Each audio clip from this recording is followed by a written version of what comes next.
Well, good afternoon, everyone. I'm not actually sure I need my hard hat now after that very detailed introduction. I was going to wear it, but I don't think it's necessarily a good look for the camera. So what I'll do is put it here. And this isn't a gimmick, and I'm not trying to sell Forster roofs. This is just perhaps to remind the audience that I'm going to take you through a story, a couple of stories, but I'm going to take you through a story of the work that we are doing. And I just wanted folk in the room to remember that I'm not an educationalist. I don't work in FE or higher education. I'm an employer, and we've got a vested interest in this and in collaborating with others. So it's not all about technical skills. But hey, we've heard that today. And so I like to think the examples I'm going to share today will, if you like, add a bit of practice to what we've heard. So I'm going to have to give you a little bit of company background because the question I'm always asked by industry, well, what's in it for you? And I think it would be nice to touch on that. We're going to focus on the design and build pilot, and the learners that have been involved have put together their own little presentation, so at some point I'll hand over to them and you can hear from them what they did. I'll talk a little bit why meta over technical skills, and then we'll talk about next steps. So what do we do? Forster Group, lots of that. Okay, many of you have probably not heard of us before because we work primarily in the house building sector. At the moment, we're working across 85 live projects in Scotland. I've got a workforce of over 100 folk out there today putting on new roofs. So we do a lot of roofs, okay?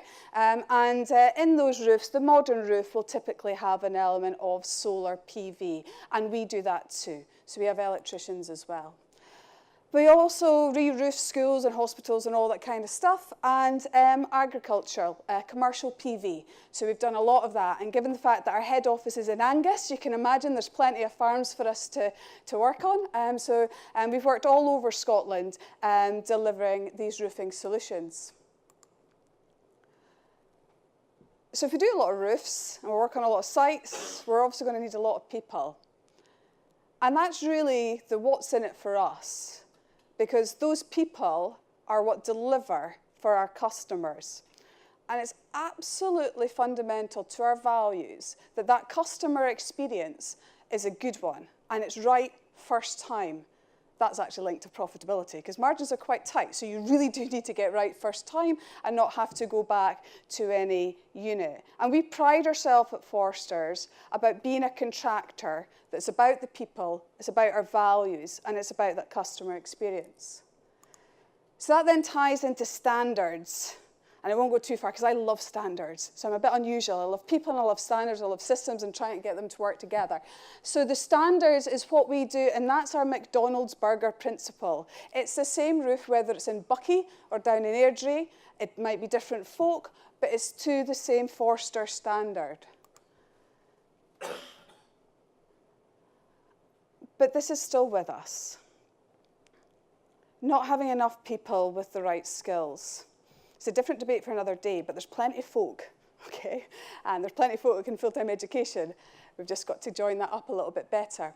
But the right skills, that's what we're about today, because it isn't the technical skill part. It's that independent, it's the meta skill part. And I'm going to show you how we've built that into our programs. So as a bit of background and a bit of context, the Forster Skills Academy was set up 4 years ago after about 10 years, no, it's not that long, but it feels like it, of hard work trying to find a industry-specific solution so that the apprentices were coming out of their apprenticeship with the technical skills that they need to work in the house building sector. So it's a specialist apprenticeship scheme. Now you can see the numbers up there. That's right, we've got 50 modern apprentices that have gone through the programme. We employ them, we train them, we've got an SQA accredited centre, we have full ownership of that programme.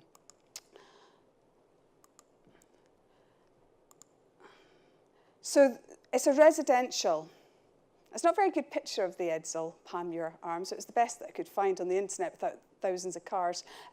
So our apprentices come throughout Scotland to the residential programme, and for 14 weeks they do residential off-site over the 2 years, and they come out with a level 5. I'm rattling through this because this is just to provide some context around the design and build programme. But if anybody is interested in the Skills Academy, then catch me please later.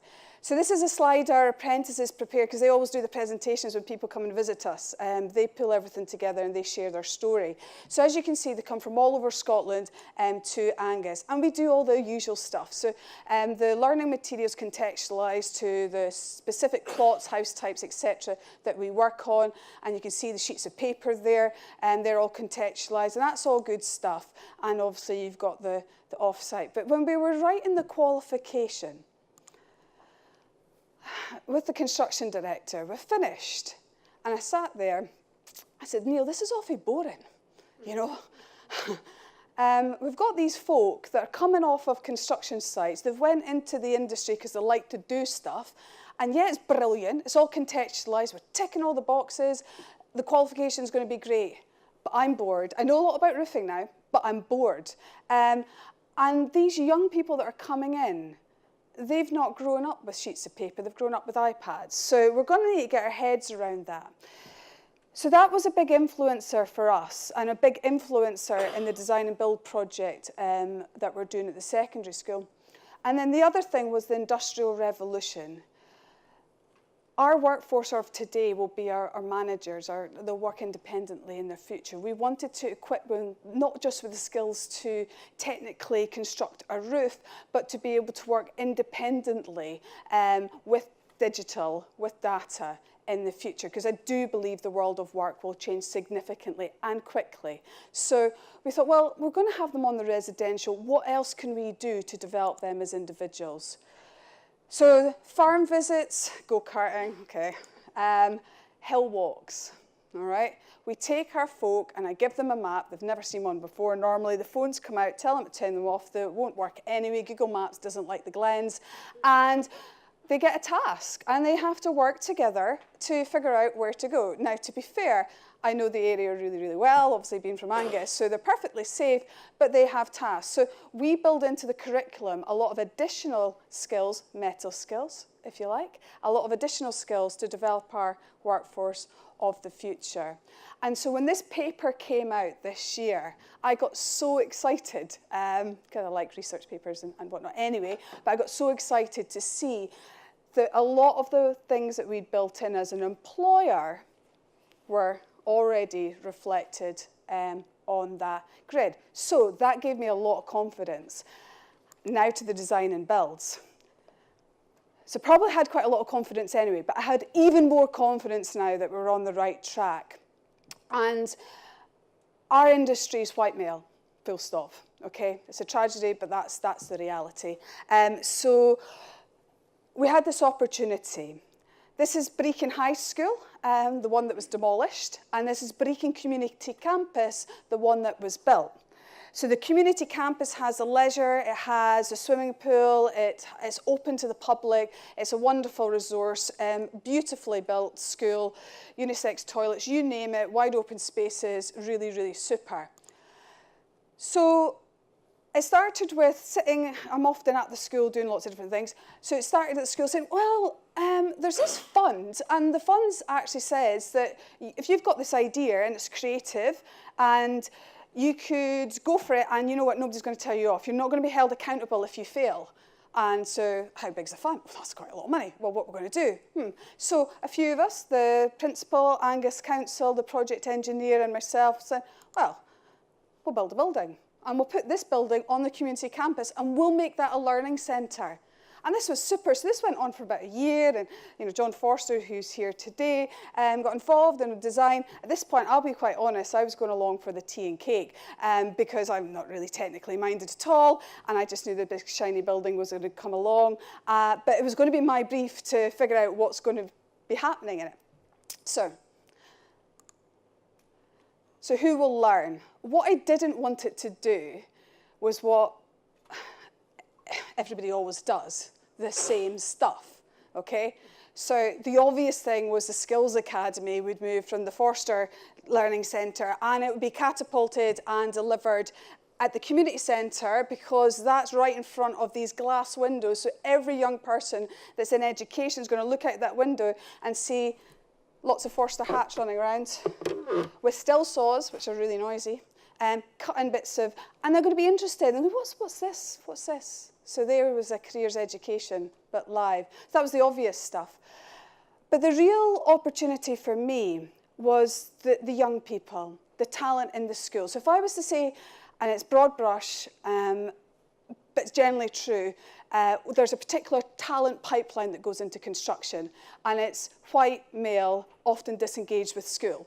And because they haven't perhaps got great academic abilities, they can go and do construction crafts or something similar because the level's quite low.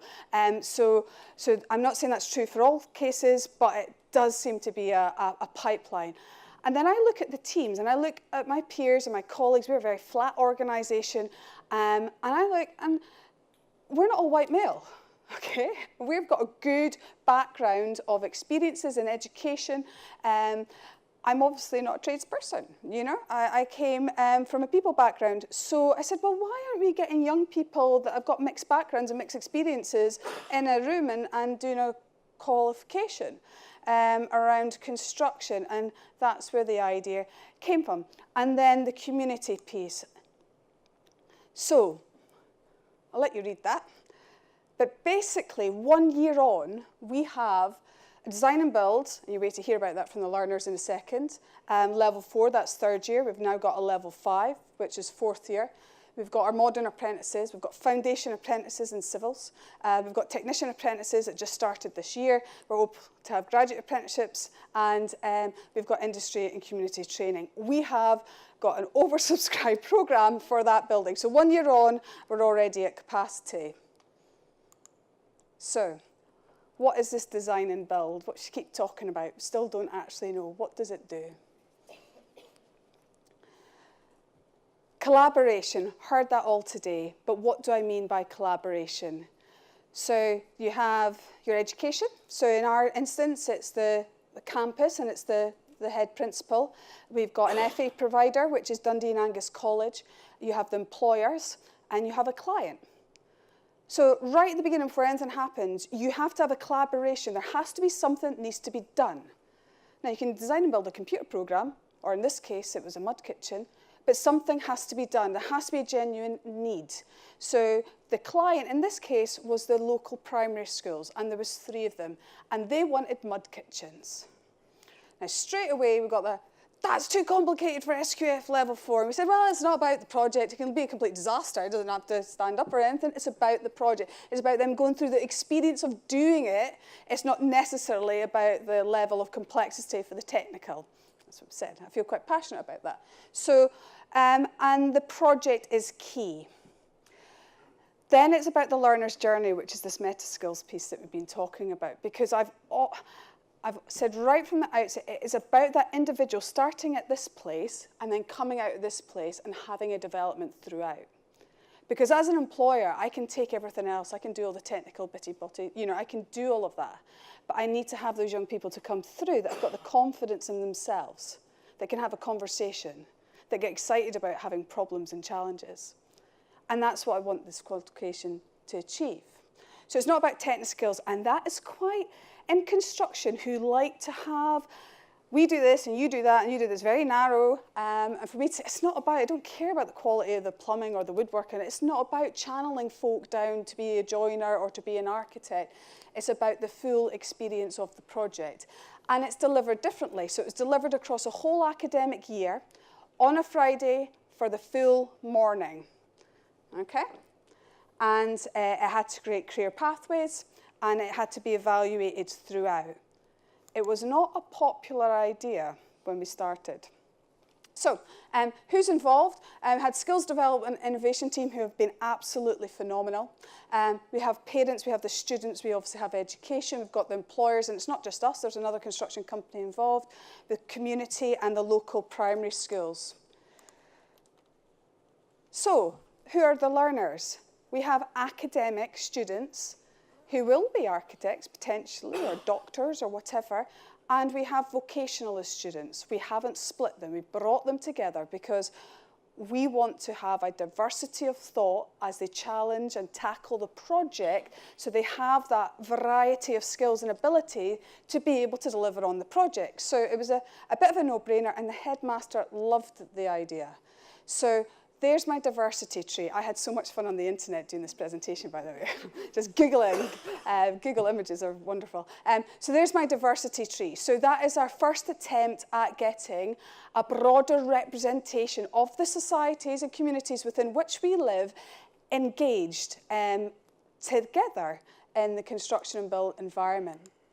So I talked about the growing of the individual, but critically, we want them to work as a team.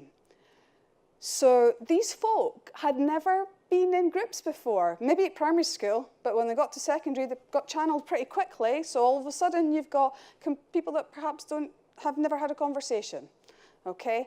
But they've got a project and they've got a challenge, they've got to figure this out. So they've got to work as a team, whether they like him or don't like him, unsure of him, doesn't matter, him, her, whatever. They had to work as a team because they were in control of the project. And then they took on roles. And like I said, there's lots of different ways to get to the moon. So they had to find their own solutions. And that was really exciting. So they had permission to be independent and creative about the approaches that they took. And the hidden thing, what wasn't explicit to them at the time, is they all had roles. So there was a designer, there was an architect, there was a quantity surveyor, there was an estimator, there was a joiner, there was a project manager, you name it. But all the roles were jumbled up, so they'd work in teams and they'd do a role for a couple of weeks and then they'd get another role and so on. So everybody got a shot of the role. Experience of working in the industry, how to allow people an opportunity to understand what careers are in the industry. Fantastic, really exciting. So what we were really keen, obviously, is that there were pathways, which there haven't been in the past. You know, an apprenticeship's a golden ticket. You maybe get it, you maybe don't. You might go into FE, you might get a job at the end of it, you might not. We wanted there to be a pathway, a clear pathway, not a muddy one with a potential destination, but clearly defined pathways. So whether you want to go on and do another level 5, doesn't have to be in construction, doesn't matter, because all you've done is learn about the project skills. So the idea is that this would then create a pathway to other things. So I'm still talking. Enough for me. Let's take a moment to hear. My name is Liam, and I'm going to tell you about the design and build course. We were working in 3 groups, and there were 3 primary schools. We met them to understand what they wanted their mud kitchen to look like. We made scaled drawings and models for our design. The primary schools and employers came to look and question us about them.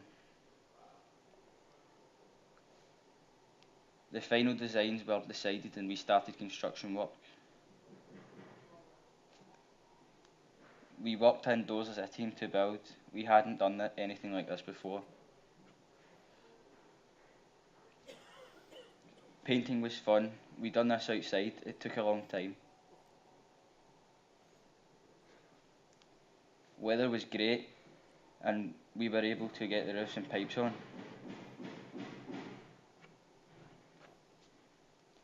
Upcycling was great fun and looks really good. We went to schools and put them together on site. Finished. We are really proud and the schools were really pleased. So what we have there is 3rd year, 14-year-old folk with no teaching or technical training around how to construct. Anyway, that wasn't the point. We have a genuine output and we have a genuine benefit to the community. And what we have is some reflections here, and I'll just let folk read through. Have a note, a read of the reflections from the learners, and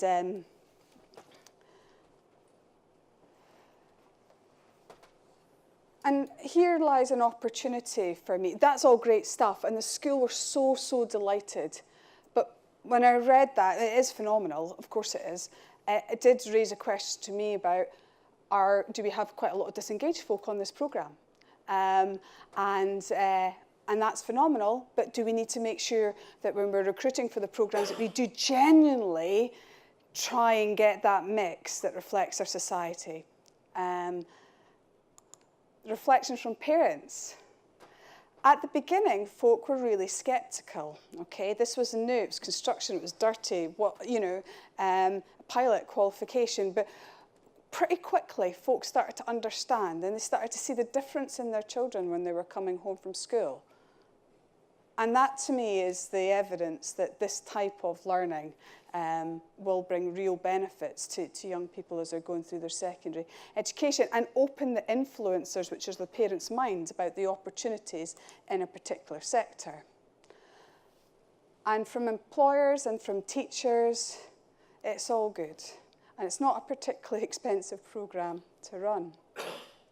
So just to wrap up then, the critical elements of this qualification, and it can be for any sector, as long as there's a project, is that you have to have that collaboration. You have to have the client, you have to have the employer, you have to have the schools. If you let one or other dominate, then you're going to get what you had before. Okay, so there has to be that collaboration. It has to feel differently, it has to be delivered differently, and be based around a project. And as long as the learners are the absolute core of that programme and what you measure your outcomes on, well, to me, it's a bit of a no-brainer. So the future looks like, in my world, the future will look like this.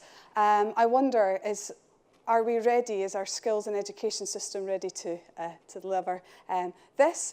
Perhaps not today, but I certainly like to think we will be in the years to come. So thank you very much for your time. That's me.